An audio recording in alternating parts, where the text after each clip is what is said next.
हमें इस बात की प्रसन्नता है कि आज स्टूडियो में हमारे साथ बातचीत के लिए हिंदी के सुप्रसिद्ध कथाकार कामता नाथ जी हैं।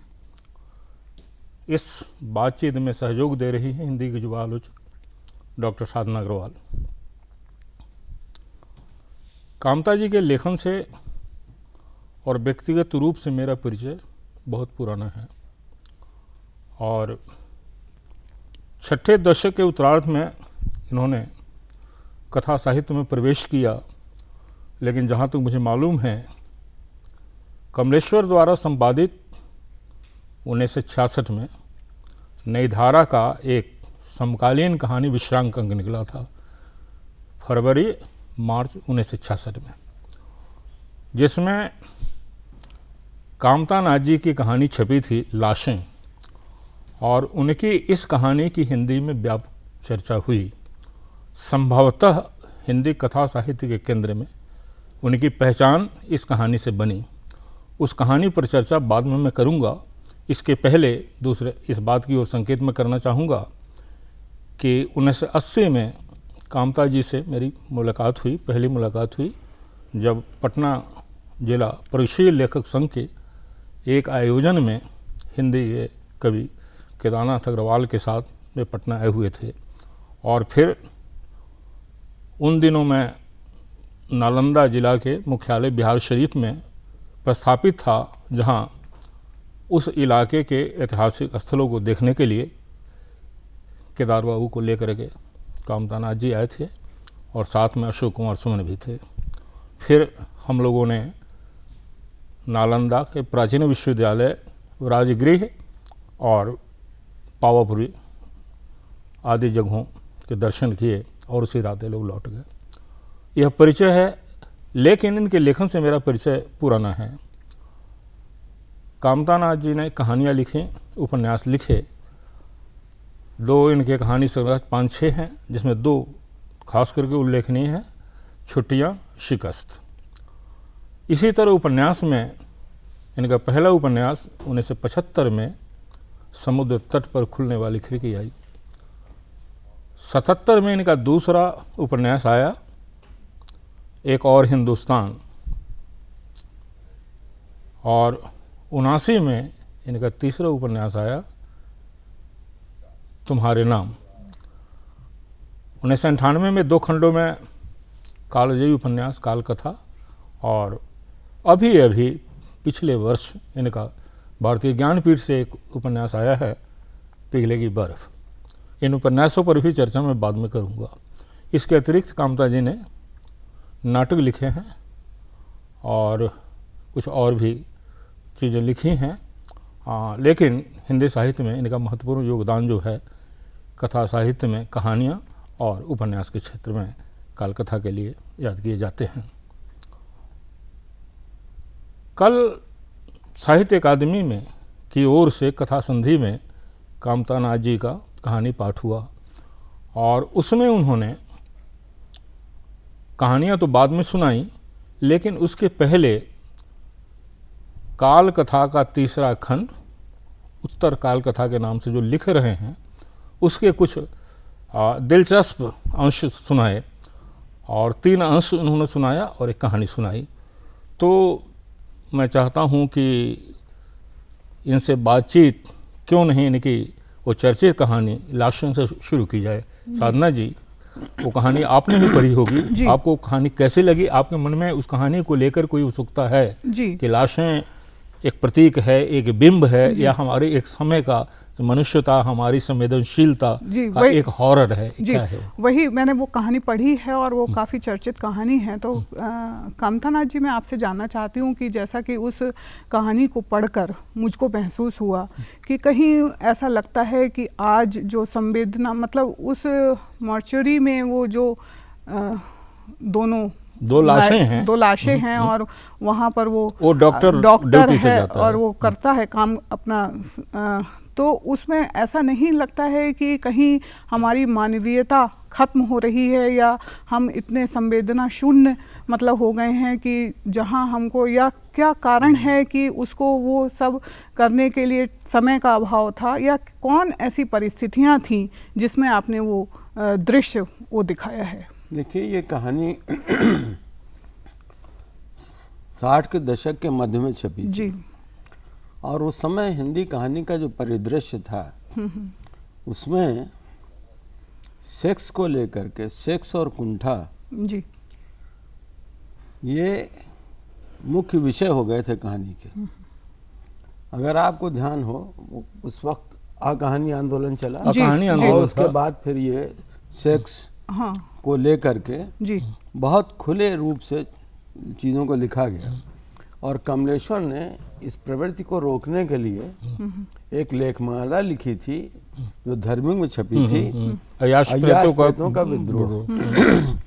तो उस समय जो एक वातावरण जो था वो था कि सेक्स में लोग, सेक्स आवश्यक हिस्सा है जिंदगी का, इसमें तो कोई दो राय नहीं है।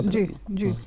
लेकिन उसी में इस तरह से लिप्त हो जाना या उसमें इस तरह से उसका साहित्य में चित्रण करना, ये कहीं जो मानवीय संवेदना होती है, जो रिफाइनमेंट होता है आदमी में, वो कहीं नष्ट होता है, खंडित होता है, विचलित, वो चीजें हमें विचलित कर रही है। तो वो मनुष्य जो है वो एक तरह से लाश में परिवर्तित हो जाता है। मतलब उसके अंदर की सारी संवेदनाएं और सारी जो रिफाइनमेंट्स हैं वो समाप्त हो जाती हैं और उसके लिए एक मैकेनिकल प्रोसेस हो जाता है वो। तो वो मैंने चित्रण करने के लिए इसको ये कहानी, क्योंकि उसमें जैसे ही वो प्रवेश करता है नायक, तो उसको पहले उसमें घुसते ही बदबू आती है, लेकिन जब वो सेक्स क्रिया में लिप्त होता है या संभोगरत होता है तो वो बदबू उसको नहीं समाप्त हो जाती है। जैसा कि कामतानाथ जी ने कहा, इस कहानी के, इनके जो पृष्ठभूमि कहानी की जो उन्होंने बताई, उसे जो बातें उभर करके आती है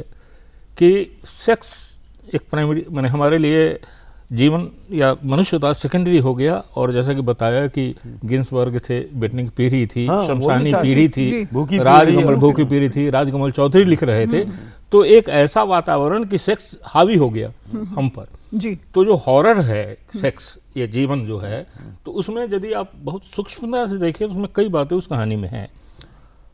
वह एक वार्ड है जिससे डॉक्टर निकलता है और मैंने हैरान करने वाली बात यह है कि मॉर्चरी की चाबी वो रखे हुए है और बार बार टटोलता है। मैंने एक, अब देखिए, बार बार टटोलता है कि चाबी है कि नहीं है, आश्वस्त हो लेना चाहता है। दूसरी चीज जो उसमें दिखाया है कि साहब, बदबू वाली बात बिल्कुल ठीक है, बदबू अपनी जगह है। दूसरी जो उसमें है कि खिड़की से वो जो चांद, लाशें, जो दो लाशें हैं, एक ऑर्थोपेडिक का है, वह मनुष्यता का है कि आदमी का मर जाना ज्यादा महत्वपूर्ण नहीं है। 150 के बदले 2500 या 1000 पावर का उसका इंजेक्शन उसको लगा दिया जाता है, वो मर गया और वो जानता है जी, पहचानता भी है वो। तो चादर खींच करके जो वो नर्स है या डॉक्टर है, जो महिला है, तो चादर खींच के वो कहता है कि चादर बिछा लो, जमीन पर नहीं लेटना चाहती है, चादर बिछा जाता है। उस आदमी की आंखें खुली हुई है, वो आंखें भी घूरती हुई और खिड़की से चांद भी गुजर रहा है। और हो क्या रहा है, हमारी संवेदनशीलता के साथ मनुष्यता खत्म हो रही है जी। लाशें, दो लाशें नहीं है, दो लाशें, जीवित लाशें भी है, ये भी लाशें हैं जी जी। और इसके माध्यम से जो हॉरर को लाया है कि, और एक कहानी कभी कभी मुझे लगता है बहुत सोचने पर, कल परसों में कहानी पढ़ रहा था कि जिस तरह से प्रेमचंद ने कफन में जी कफन को दिखाया है कि साहब एक ऐसी स्थिति हो गई जहां हमारी सारी संवेदना फ्रीज कर जाती है, बिल्कुल जर, मतलब एकदम स्टैंड स्टिल जिसको कहते हैं, वह हो जाती है। तो इनकी कुछ कहानियां हैं जिनमें एक कहानी लाशें भी है, छुट्टियां संग्रह की कुछ कहानियां जी आपने पढ़ी होंगी जी, और उन पर भी हम कुछ चर्चा करें तो जी। जैसे शापग्रस्त एक कहानी है उस संग्रह में। मुझे इसके पहले साधना जी ये लगता है कि कामताना जी अपनी बात कहेंगे कि इनकी कहानियों को पढ़ करके जो मुझ पर जो इम्प्रेशन पड़ा और हिंदी के कई लोगों के इन पर लिखे हुए मैंने जो टिप्पणी और लेख है, समीक्षा है, पढ़ने पर मुझे लगा है कि कामताना जी मुख्यतः शहरी निम्न मध्य वर्ग के कथाकार जी, और उसके जीवन को छोटे छोटे ब्यौरों में जैसे आपने देखा होगा छुट्टियां, बार बार परिवार, शापग्रस्त है, अंत्येष्टि है, छुट्टियां कहानी, लाशें कहानी उसी में संकलित है जी। तो उन कहानियों पर हम बातचीत करें तो कुछ बात मतलब हो कि क्या लगता है आपको कि छुट्टियां में क्या चीज़ है। और दूसरा एक चीज़ मैं आपसे कामताना जी और थोड़ा सा जानना चाहती हूँ, मेरे मन में जिज्ञासा है कि जो मतलब इसमें लाशें कहानी में हैं तो क्या उसका समय का मतलब उसकी परिस्थितियाँ ऐसी थी कि वो बहुत, जैसा आपने बताया कि उस समय का वातावरण ऐसा था इसलिए आपको वो कहानी आपने लिखी, तो क्या वो उसमें जब आपने वो दिखलाया है तो एक टाइम का उसमें जिक्र आता है, समय का जिक्र आता है जी। मैं थोड़ा सा हस्तक्षेप कर रहा हूँ उस तरह से जी। लाशें में काफ़ी बात हम लोगों ने कर ली है जी। और भी कहानियां हैं, उपन्यास हैं जी। और अधिकांश कहानियों में मतलब थोड़ी मतलब ज़्यादातर कहानियों में एक मृत्यु का बोध मतलब बार बार सामने आता है, तो मृत्यु का जिक्र मतलब आपकी कहानियों में इतना ज़्यादा क्यों आता है? ऐसा है, ये आपने अच्छा प्रश्न किया है। और मृत्यु बार बार घूम फिर करके मेरी कहानी में आती है। उसके कई कारण हैं। एक कारण तो ये है कि मैंने स्वयं अपनी आंखों से मृत्यु देखी है, एक नहीं अनेक मृत्यु देखी हैं। मरते हुए आदमी को देखा है मैंने, अस्पताल में रह करके जो तिल तिल करके आदमी मौत के नज़दीक जाता है उसको भी देखा है। मेरी खुद माँ बहुत दिनों तक अस्पताल में भर्ती रही, मैंने उनकी सेवा की है। तो एक तो मेरे अपना अनुभव है, दूसरा ये है कि मनुष्य अपने आप को तभी सही आकलन करता है, अपना पहचानता है जब वो फेस टू फेस में डेथ होता है। जब मृत्यु उसके सामने खड़ी होती है तब जो सच्चाई, जीवन की सच्चाई है वो उभर करके उसके सामने आती है। तो मेरी कहानियों में जाने अनजाने कहीं ना कहीं ये मृत्यु, आपने सही कहा, बार बार आता है। और उसका यही कारण है कि जीवन को अगर आपको सही ढंग में विश्लेषित करना है तो मृत्यु से बहुत दूर भाग करके नहीं कर सकते आप उसको। वो एक ऐसा जज्बा है, ये एक ऐसी भावना है जो कि आपको कहीं न कहीं कंट्रोल करती है और संचालित करती है जी। तो ये कारण हो सकता है जी। वैसे ये बहुत सायास ढंग से नहीं हुआ है जी। मैंने कहा क्योंकि मेरे अनुभव का एक हिस्सा रहा है इसलिए घूम फिर करके वो आता रहा। दूसरी एक चीज और मुझको महसूस हुई कि आपकी अधिकतर रचनाओं में मतलब पात्रों के नाम नहीं दिए जाते हैं, मतलब वो पात्र जो हैं उनको बिना नाम दिए, मतलब ऐसे क्या कारण रहा होगा? तो सहमत नहीं हूँ मैं आपसे। मेरे कहानियों में पात्रों के नाम भी हैं जी, और ऐसा नहीं है कि नाम नहीं है, लेकिन अगर नाम ना होना कोई ऐसी गलत बात नहीं, क्योंकि नाम से कोई पहचान नहीं बनती। पहचान बनती है उसका बिहेवियर पैटर्न कैसा है, किस तरह से वो रिएक्ट करता है चीज़ों के प्रति, वो महत्वपूर्ण है। वो का हो सकता है, खा हो सकता है, गा हो सकता है, राम हो सकता है, श्याम हो सकता है, घनश्याम हो सकता है, कोई भी हो सकता है।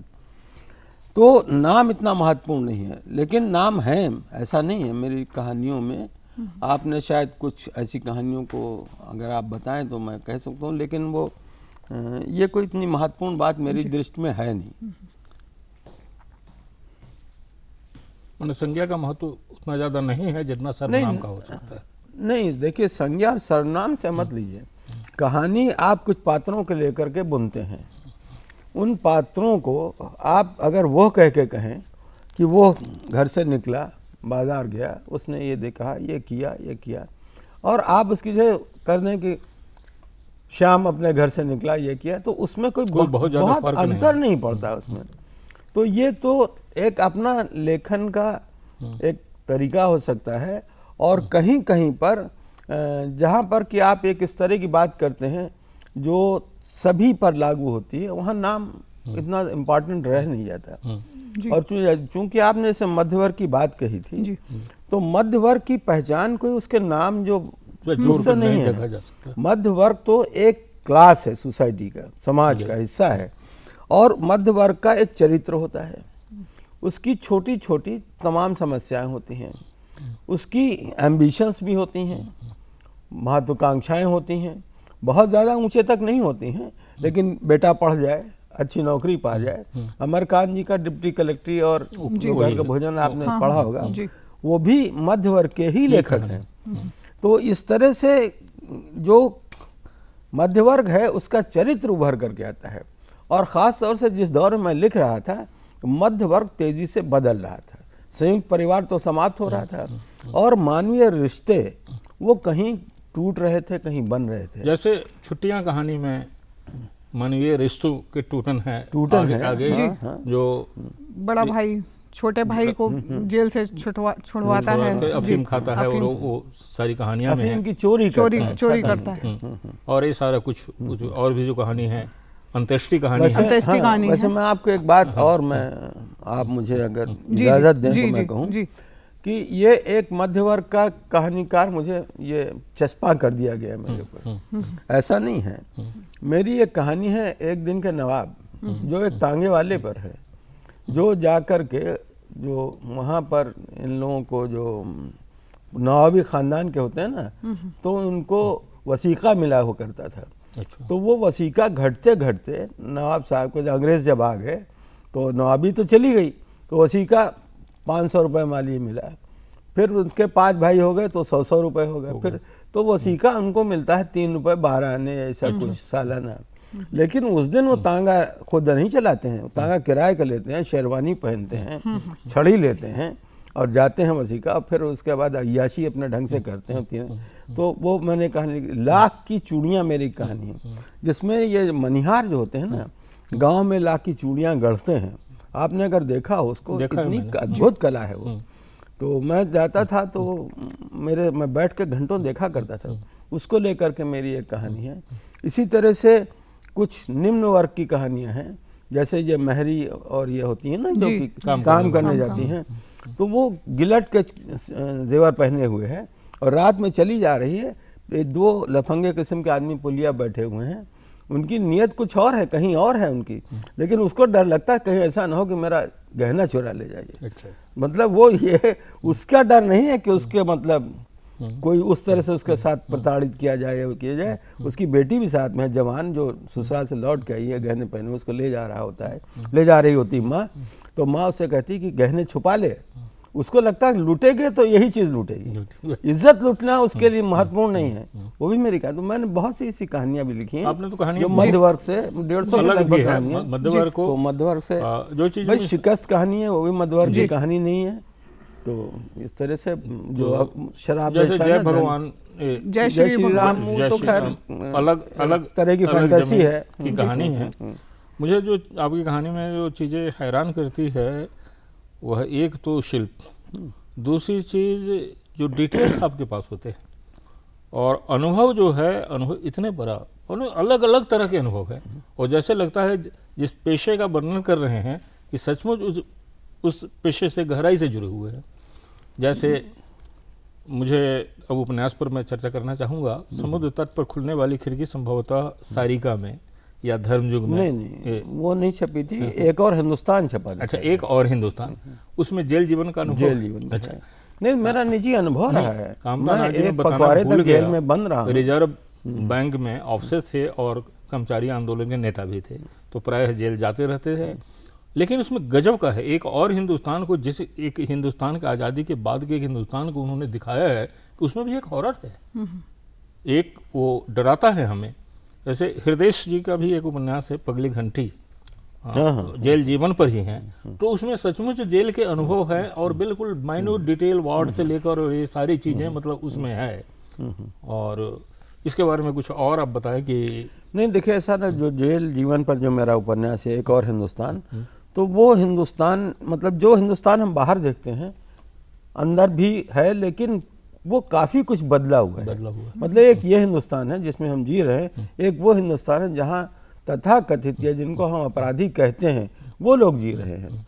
और मैं आपको बताऊं, उस उपन्यास में आया भी है कि ऐसे ऐसे लोग वहाँ पर सज़ा काट रहे हैं जिनको ये नहीं मालूम उनका जुर्म क्या है। उनको ये नहीं मालूम कि वो छूटेंगे कब। जैसे उसमें एक पात्र है जिसकी जवान बेटी है गांव में, और माँ बाप भी, बाप और बेटी दो ही पात्र मतलब गांव में है वो। तो वहाँ के ज़मींदार साहब जो है उनकी नीयत ख़राब होती बेटी, तो उसके बाप को फंसवा के जेल भिजवा देते हैं, तो बेटी अकेली रहती है। तो उसको ये नहीं मालूम, पूछता है वहाँ पर एक बात कि तुम बाबा किस लिए जुर्म बंद हो, तो कहता नहीं मालूम। तो छूटो कब, नहीं मालूम सरकार। मतलब उसको ये नहीं मालूम एक। तो अब ये स्थिति है, उसमें ऐसे पात्र हैं और मैं फेस टू फेस उनसे मिला हूँ जो डेलिब्रेटली कोई ना कोई काम कैसा करके जेल पहुंच जाते हैं। यानी पुलिस आ रही रात में तो वो एक इतनी बड़ी कील ले लेंगे और एक ईंटा उठा लेंगे, किसी दीवार में ठोकना शुरू कर देंगे ताकि वो केस तो पुलिस वाला आया, क्या कर रहे हो, तो भागेंगे, इधर उधर पकड़ लिएंगे, साला नकब लगा रहा था यहाँ पर ये। तो वो वहाँ बंद थे। तो मैंने उनसे पूछा भी कि आप क्यों लौट कह रहे, अरे हुजूर बाबूजी आपको क्या बताएं, हम घर में भी बच्चे जान खा जाते हैं, मार परेशान कर देते हैं। तो यहाँ कम से कम चैन से सुबह नाश्ता परेड होती है, दिन में खाना मिलता है बना बनाया। यह भी एक मतलब हिंदुस्तान में यह भी एक वो जेल जो है आरामदायक लगता है, जीवन में मुहैया नहीं है वो चीज जो वहाँ खा रहे हैं, वहाँ मिल रहा है। माना ये जीवन का एक विपर्य ऐसा भी हो सकता है। इतनी बड़ी विडम्बना है ये साहब कि जेल आदमी इसलिए आता है बार बार लौट करके क्योंकि उसको वहाँ पर भोजन प्राप्त है। वो कहते हैं जब छूटते हैं साहब तो दो एक छोटे मोटे चोरी चमारी के काम किए, घर में 500-1000 रुपया रखा और फिर जेल साहब यहाँ फिर जेल आ गए। तो जेल बर्ड साहब ने सुना हुआ ऐसे कहा जाता है। तो इस तरह के पात्र हैं। तो ये सारा मैंने उसमें चित्रण किया है कि ये जेल की दुनिया ही अलग है। जी, जैसा मैंने पहले कहा, कामता जी के अनुभव का व्यापक संसार है जी, और उसमें यदि मृत्यु है तो प्रेम भी अद्भुत प्रेम है। और एक बहुत दिलचस्प बात की ओर मैं संकेत करना चाहूँगा कि 1979 में इनका उपन्यास तुम्हारे नाम छपा था। इसमें अब तक अपने उपन्यासों में अपने अनुभव बता रहे हैं, इनके उपन्यास पढ़कर मेरा क्या अनुभव हुआ वो मैं बता रहा हूँ।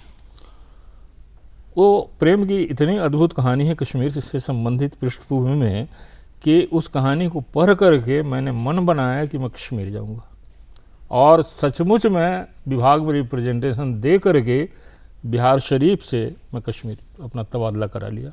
और उन्हीं दिनों कामता जी उपन्यास पढ़ने के बाद आए थे।